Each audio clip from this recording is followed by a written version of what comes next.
While little girls in France are being taught that Islam is a religion of peace and tolerance, little girls in Pakistan are being taught to behead anyone who makes fun of the most obvious false prophet in history. Ex-Muslims of North America shared a video of a Muslim girls' school in Pakistan where Muslim girls are learning how to respond to criticism the Islamic way. Let's check it out.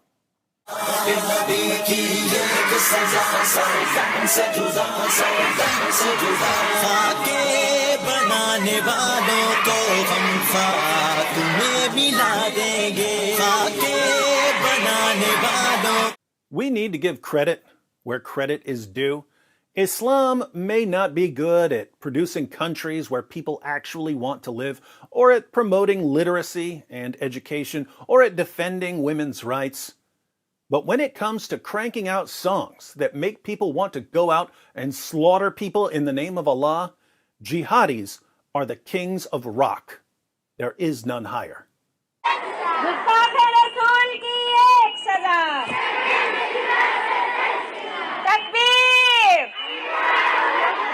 Their lips are saying decapitate, decapitate, but their hearts are saying love, love.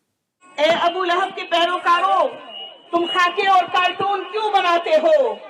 आओ मर्दों की तरह मैदान में उतरो, फिर देखो कि आका इनामदार के गुलाम कैसे होते हैं.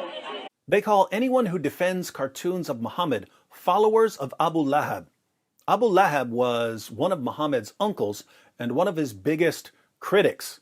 He knew that Muhammad was an impostor and a false prophet. So calling people followers of Abu Lahab isn't exactly an insult. It's strange, though, that they tell French leaders to come and face them like men. Do they really think that Emmanuel Macron is going to assemble an army and attack a girls' school in Pakistan? Be realistic, ladies. It's jihadis who target schools, not Frenchmen. अभी तुम्हारा एक शख्स जहन्नुम Vasil हुआ है. अभी तो हमारे सीनों में आग दहक रही है. तुमने मोहम्मद अरबी सल्लल्लाहु अलैहि वसल्लम के गुलामों को ललकारा है. इब्तिदा तुमने की है, इंतहा अब हम करेंगे. हमारे गर्म खून अपने नबी की शान पर फिदा होने के लिए बेताब है. Our blood is desperate to flow for the sake of our prophet. Muhammad, who had sex with a prepubescent girl and produced a religion that has been promoting pedophilia for 14 centuries, now has a bunch of prepubescent girls saying how desperate they are for their blood to flow for him. How sick and twisted can a religion be? हम हर बात बर्दाश्त कर लेते हैं, मगर हमारे नबी पर बात आना हमारे लिए जिंदगी या मौत का मामला बन जाता है. हम तब तक आराम से नहीं बैठेंगे जब तक तुमसे इस गुस्ताखी का बदला न ले लें. We will never stop until we exact revenge for your insult.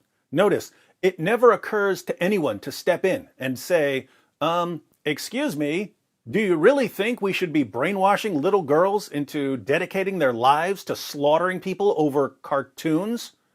Everyone seems to think this motivational speech is right on the money. But not to worry. If we keep telling ourselves that the only problem with Islam is a tiny minority of extremists, maybe we can avoid some of the violence until all the children who are being raised as jihadis grow up and slaughter our children and grandchildren in the name of Allah. हमें मोहम्मद अरबी के मुबारक हाथों से जामे कौसर पीना है इंशाअल्लाह. फराज समेत तमाम मुस्लिम दुश्मन अनासिर को अब ये बात पल्ले से बांधनी होगी कि तुम्हारी तरफ से जिस आग के शोले मशरिक में फेंके गए हैं, अब मगरिब की तरफ चलती हवाएं उन्हें तुम्हारे दरवाजे तक ले गई हैं. The flames you spread to us in the east will now reach you in the west. The flames of cartoons that people put on the internet and thus reach people in Pakistan on Facebook and Twitter will now reach you in France and Austria. But the flames that reach the west won't be cartoons. The flames that reach the west will be jihadis slaughtering Christians in church and slaughtering random people out for a meal. Once again, we see that Islam has a perfectly functioning moral compass.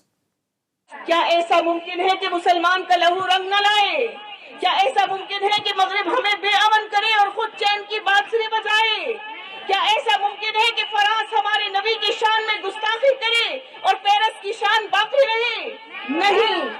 She's talking about Muslim girls shedding their blood to avenge cartoons.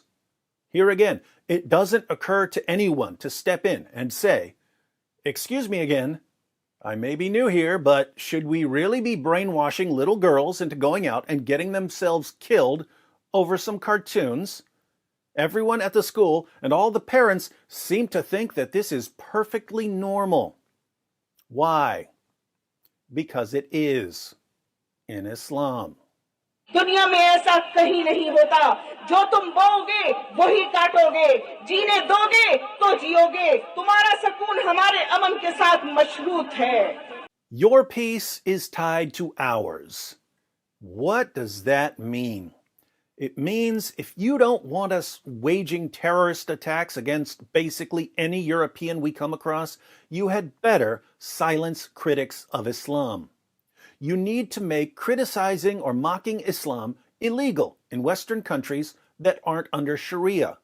You need to enforce Sharia blasphemy laws even in the West, or we're coming to kill you until you get so sick of dying that you'll do anything to appease us. You know what the saddest part here is? The saddest part is that Western nations could help these girls. And I don't mean by conquering Pakistan. I mean that these girls will eventually encounter a lot of Western culture through the internet. We could help them by showing them that their goal in life shouldn't be to shed their blood for the most obvious false prophet in history.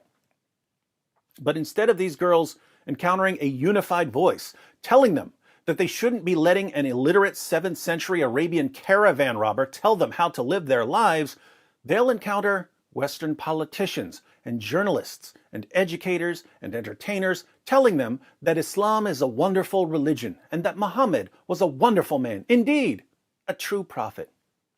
And all this will do is reinforce what their teachers have been telling them all their lives. Schools in Pakistan are brainwashing little girls and preparing them to martyr themselves for a fake prophet. We respond by praising and honoring the religion that promotes the brainwashing and the martyrdom. We respond to stupidity and insanity with more stupidity and insanity. The response of the West so far has been an epic failure, so why don't we try something new? How about we respond to stupidity and insanity with a relentless presentation of the facts that prove conclusively that Muhammad was a false prophet? We might hurt a lot of feelings, but we'll definitely save a lot of lives.